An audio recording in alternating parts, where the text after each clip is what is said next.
Yes, but you don't have to go very far down the line of judging yourself, feeling upset with yourself, feeling angry, because once you can only judge yourself once you've noticed that you've departed from the self that you have understood yourself to be.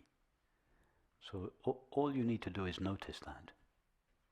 Instead of allowing that noticing to grow into a judgment and then to grow into the feeling of anger or disappointment or shame or guilt, and then have to make yourself work yourself all the way back from there.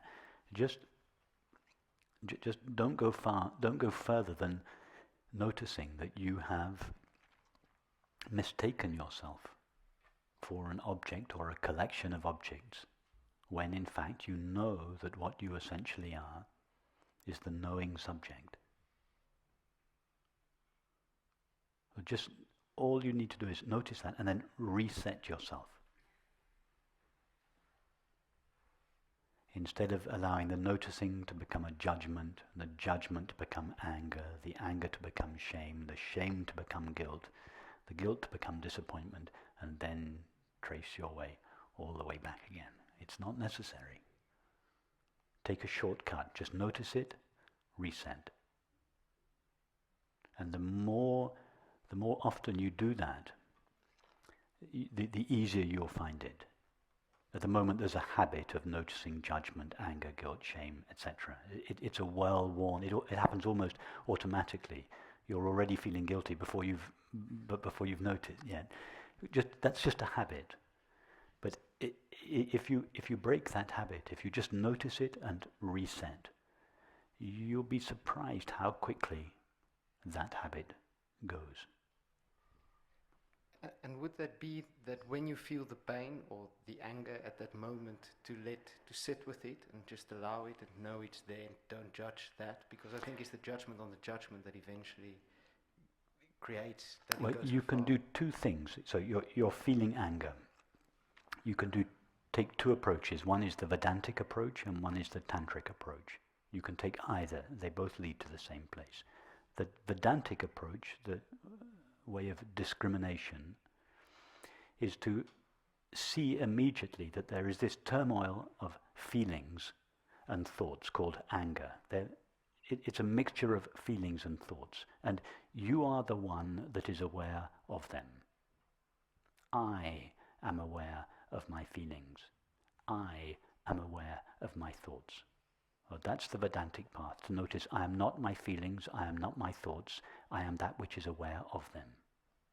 Well, that will take you straight back, that will put you straight back in the right position. I am consciousness. I am the experience of being aware, I am nothing that I am aware of. Or you can take the Tantric approach, which is a path of inclusion, not a path of exclusion. And in this approach, you don't separate yourself out from the anger and say, I am not this, I am not this, I am not this.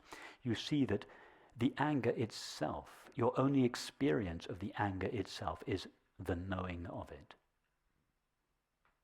Would you agree with that? When you're feeling anger, the only stuff present in the feeling is your awareness of it, your knowing of it. Yes.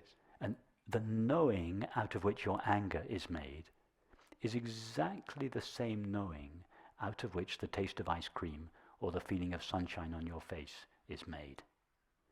So in this case, in the Tantric approach, you don't move away from the experience of anger, but you surf the experience of anger itself back to its source or essence. And they both amount to the same thing. You go whichever way in that moment feels most comfortable, or feels most natural.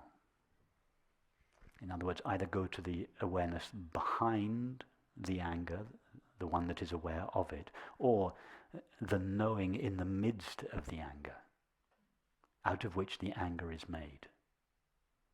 In other words, in both cases, lose interest in the anger. The anger is the coloring of the screen.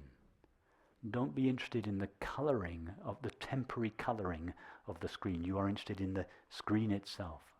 which is all there is to the colouring. The screen is all there is to the movie. So awareness or consciousness or pure knowing is all there is to your anger. And that pure knowing is not itself inherently angry. It is unconditioned.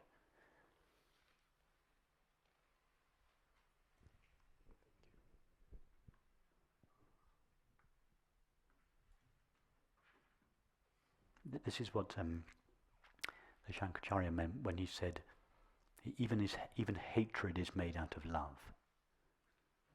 He was talking about the Tantric path. If you, instead of saying, I am not this feeling of hatred and locating yourself as awareness in the background, but if you go deeply into the feeling of hatred itself, what is its irreducible, essential nature? If you go far enough, you'll find the feeling of love, the experience of love, which is another name for consciousness.